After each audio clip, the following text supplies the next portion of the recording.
Sanibonani bazalwane. Bengisathanda ukubingelela ugogo wami, abazali bami, umamkhulu wami kanye nobaba umchunu.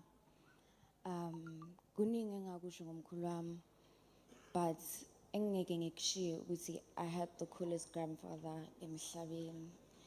Ngikhule ngicabanga ukuthi like umkhulu wami mhlambe uyi-president or angazi kenzakalani, but yo umkhulu wami nje yazi yo wazi abantu abaningi like wow.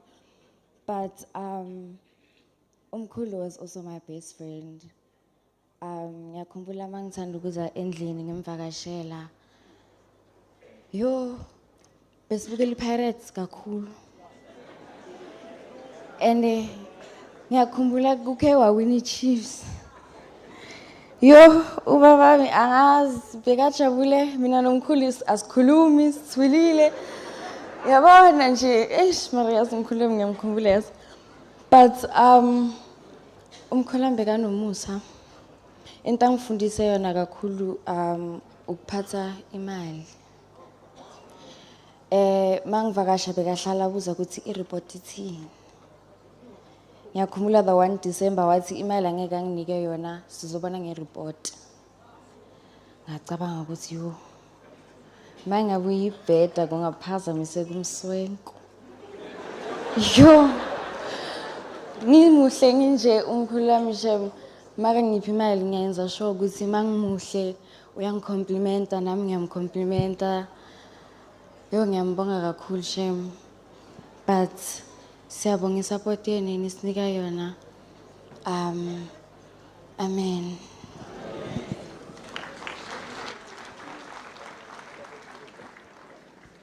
Amen.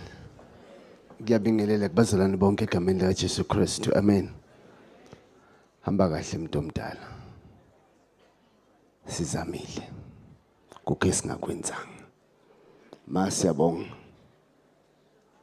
Siyabonga ukuthi sivumele ukuthi simthande ngendlela yethu. Siyabonga uthando lwakho sithande ngalo singena kwakho from day 1, including uBishop Mchunu. Esikuthandayo ukusibiza kwenu ukuthi chaphelana kusibo bonke.